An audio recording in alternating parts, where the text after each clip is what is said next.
everybody, and welcome back to a brand new video. So in this video I'll be going over math operations in Java. And just quickly before the video starts, I just want to remind you to subscribe for more Java and programming videos, as well as just regular tech videos.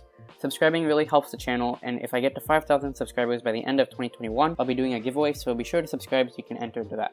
Anyway, let's get started. So as you can see here, I have my main method, and I've created 3 integer variables and 1 double. And these are the most basic math operations that you have in Java. So we have addition, so I'm adding x and y, subtraction, I use the minus sign x minus y, multiplication, x, and then I put an asterisk for multiplication, division, I use a slash, and the reason I'm doing this right here where I say double is because these are both integers, and whenever you are dealing with integers in Java, if your result is a decimal, it will just get rid of the decimal places and return just the whole value, which is not good because sometimes you want the decimals as well. So you need to either make sure one of these two numbers is a double, or do what I did here where I casted the x to a double. So this is basically converting the x to a double and then dividing over y. So that's important for division. And this is right here is modulo, which is remainder, and I use a percent sign for that. And that basically means it's going to divide x by y, and then it's going to return the remainder of the division. So if I go ahead and run this so far, I get all these results. So x plus y gets 12, x minus y gets -2, x times y is 35, and the division right here, I cast it to a double, so it returns a double. I get 0.714, and then modulo I get 5. And so those are the most basic ones. You should hopefully be familiar with those already. And so now I brought up some other ones that I've created which are more advanced, and these are using the maths class. And the nice thing about the maths class is you don't actually have to import it on the top of your program. So anyway, I have a lot of code here, but I'll go through it each step by step. So the first thing here is like what I said earlier. If you want to express a result as a double, you need to make sure at least one of the numbers is a double, or cast one of the numbers to a double, like what I did right here. And like I said, integers truncate the decimal, the double keeps. So this right here are some basic math operations you can do with the math.class. This is just printing out, so you can disregard this, but this is the real stuff that we need to focus on, the math dot and then whatever operation we're doing. So this is absolute value, so this is going to return the absolute value of whatever the parentheses is. So this could also be like -7 or something like that, and it would still return a +7. And this is math.ceil. This rounds the double up to the nearest whole number, but it still expresses as a double. Math.floor rounds down, and math.min returns the smaller of the two values that we have here. And math.max returns the larger of the two values. And math.round rounds the double to the nearest integer, but it still prints out a double. Math.random generates a random double between 0 and 1. And if you want to multiply it to increase the range, you can multiply by whatever you want the top bound to be. So in this case, I want the bounds to be 0 and 55, so this would return a random double between 0 and 55. And this would be casting that double to an integer, and that will return an integer between 0 and 55. Now I'm going to go ahead and comment out all of the stuff that's below this, so we can just focus on what I got from that kind of segment.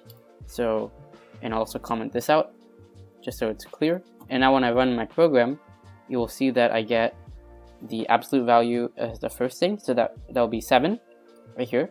Then I have ceiling, 3.33 is my double, so ceiling would be 4, the floor would be 3, and then the min is 5, the max is 7, round 3.33 to 3, and I was actually mistaken, this returns an integer, not a double. So you can see, even though I put in a double, it converts it back to an integer. And math.random is the random between 0 and 1. This is random between 0 and 55. Both of these are doubles, and this is our random integer between 0 and 55.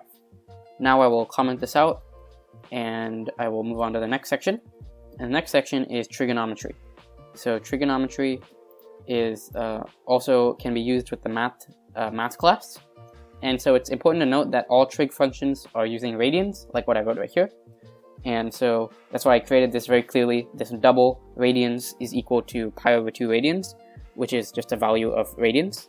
And so the first thing I have here is math.pi, which is just a constant for pi. And then I can do sine of pi over 2, which is what I have right here. This double radians is pi over 2. So sine of pi over 2, cosine pi over 2, tangent pi over 2, and then I have arcsine, arccosine, and arctangent. So pi over 2 radians I think would be 90 degrees.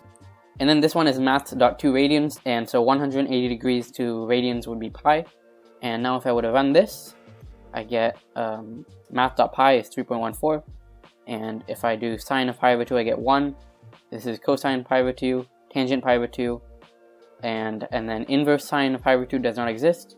Cosine pi over 2 or inverse cosine pi over 2 does not exist. Inverse tangent of pi over 2 does exist. And so pi over 2 to degrees is 90 degrees, and 100 degrees to radians is pi, or 3.14. And so now I can comment this out again, and I will move on to the last section involving the math class.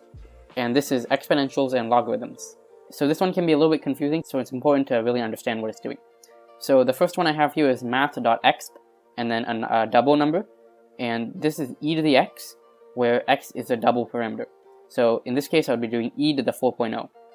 And this right here is math.log, so that's doing log base e, or natural log, of the double parameter. So this would be natural log 3.0. This right here is math.log10. This is log base 10 of the double, so log base 10 of 6, or 6.0, is what this will return. And since it only allows you to do log base 10, you would have to divide the number by the base. So in this case, I'm doing math.log 10 8.0 divided by math.log 10 7.0, and this would equal log base 7, and so that's an important trick to do, so this is very, very good to know.